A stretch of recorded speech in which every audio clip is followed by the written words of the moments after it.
Hey, what's up, guys? Happy to be with you tonight. So, we're doing things a little different today. You see, I was tagged by my good buddy Mike Mnemonic over at Sega CD Universe. We all know him, right? If you don't, go and subscribe right now. Anyways, I was tagged by him in a very interesting video. Now, the concept of the video is to list off every favorite in every genre of film. Now, it's quite the task, obviously. I mean, how do you pick your favorite horror movie or your favorite comedy movie? I don't know. It's impossible. So this could have taken forever. But I managed to get a nice little list together, and in the process, discovered myself. It's also my duty to tag 4 other YouTubers. Now, that was even harder. So I decided the YouTubers I'm gonna pick. Now this is after much thought. First up, it's the Caw, and now it is your duty, Mr. Poe, to do this exact same list. Also, Paul Astor Cohen, my big brother, it is your duty as well. And you know what? Movie Watch Daily, Justin, you bastard, it is your duty as well. You know what?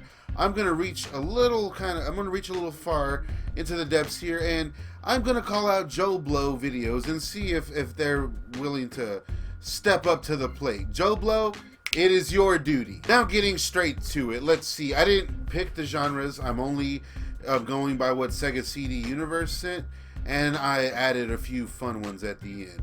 But let's get straight to it. Now, horror. If we're talking horror, obviously that is a bitch. You can find out what my first horror movie was, or the first one that made an effect on me, over on Sledgehammer Horror. I'll put the link down there. And Evil Dead, that one did scare the shit out of me as a kid. And Halloween is probably my all-time favorite horror movie. But in this to liven things up, I'm gonna go with Frailty, directed by none other than Mr. Paxton, starring Matthew McConaughey, and if you've seen this movie, you know exactly what I mean. It might be kind of more of a thriller, or more of like a suspense type of movie.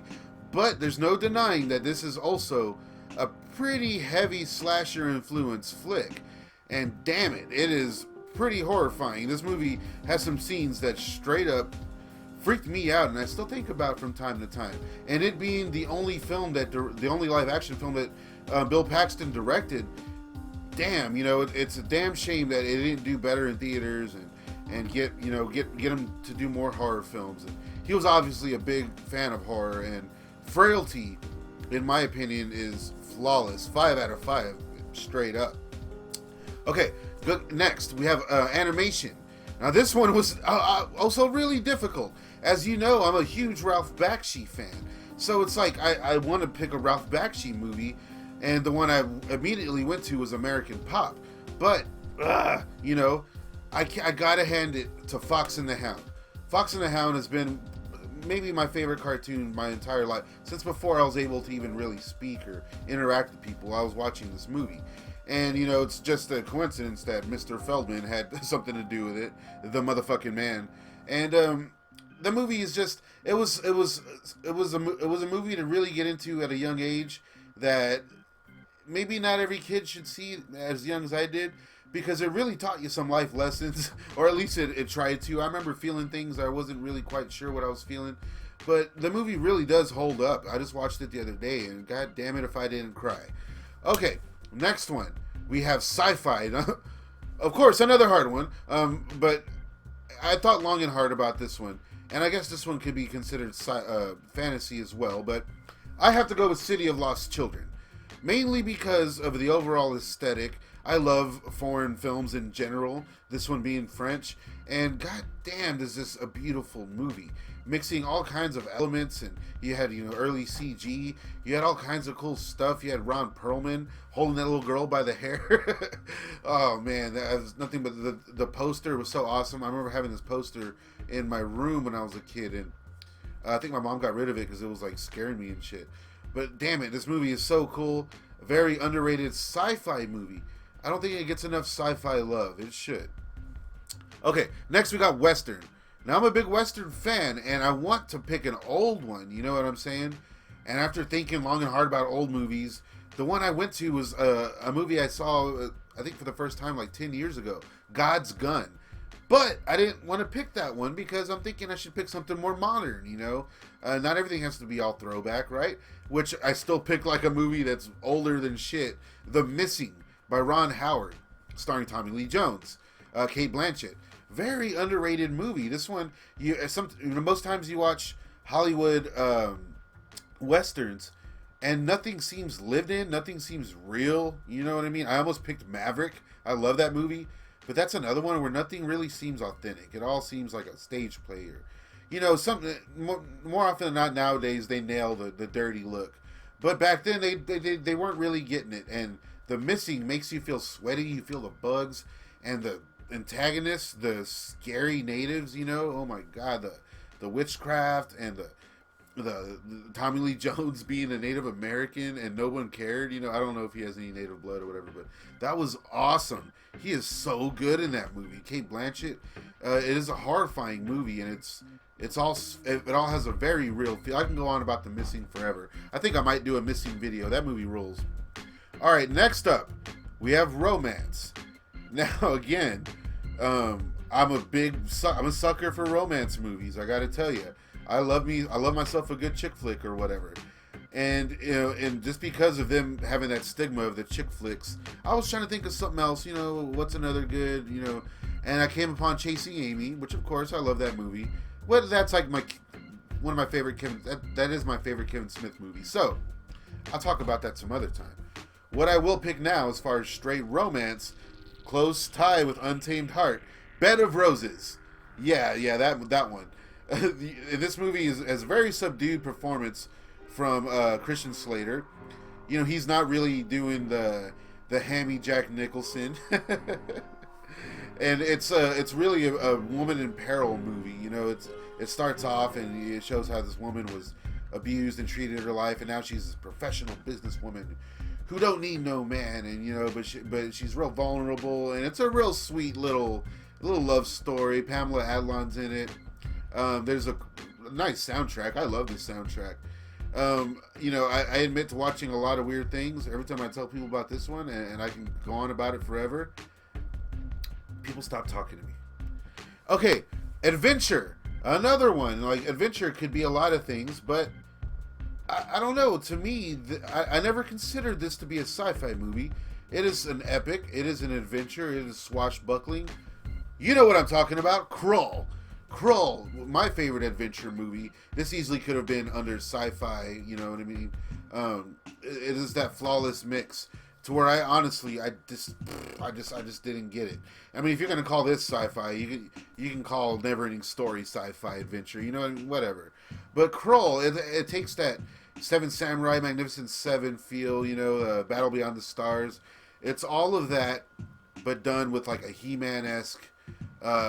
You know, like a He-Man with Robin Hood mixed with fucking Star Wars or something like that. It is great. If you've never seen Krull, go see it right now. Like, stop watching this video. Go watch Krull.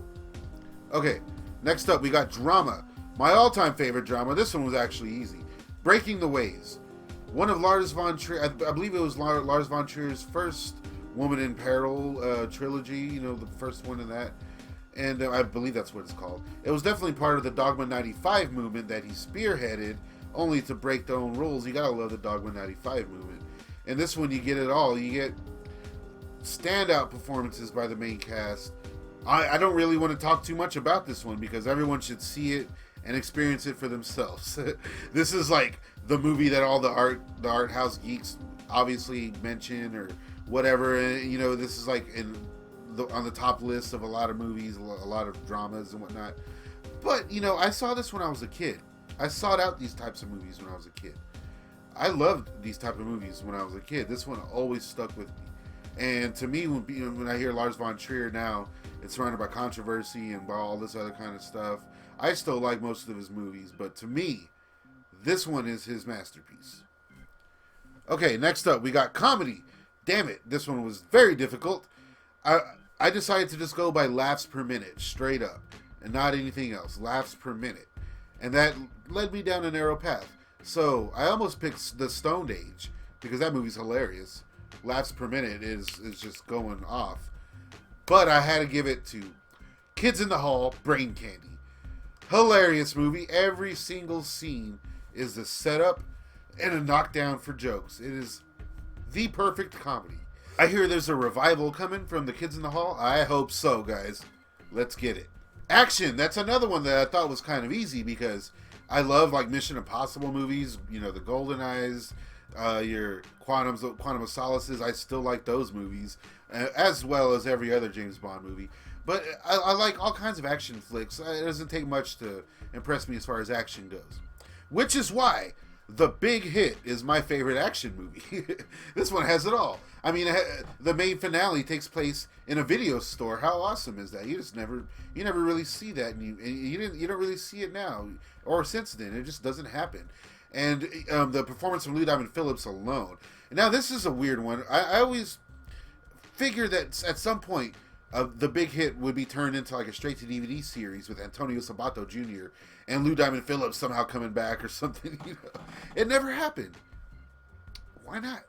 Sega CD Universe added documentaries. Okay, that one's difficult too, but you know, I had to give it to The Haunted World of Ed Wood D. Wood Jr., which is a superb documentary. I highly recommend you go on Amazon or wherever and buy it.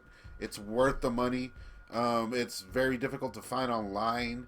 I tried uploading it, you know, in parts, and they didn't let me. It is one hell of a watch. They have some amazing interviews, some awesome old footage. If you ever wanted to know everything there was to know about Ed Wood Jr., I'd say also read the books, but also watch this documentary. Now, I'm going to add a few different genres here because I am that kind of guy. I'm going to add a thriller. I don't remember if thriller was on the other list, but I'm throwing thriller on here. And to me, it is Clean Shaven. Clean Shaven it's definitely my top 5, might be my top 3 favorite movies of all time. Now, Clean Shaven is one of the only starring roles from Peter Green, you know, the bad guy from The Mask. And in this movie, his mind is slowly deteriorating due to schizophrenia, and he knows it. And before he completely loses it, he wants to connect with his young daughter, who's being kept away from him due to his illness. And throughout the film, you kind of wonder what's going on. Is he up to something?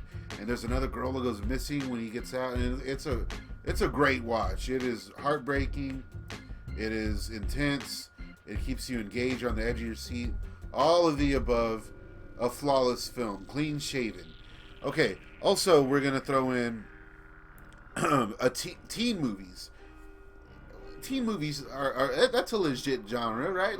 Everyone loves a good American Pie or 8 Days a Week or you got whatever. I guess no one really likes those movies.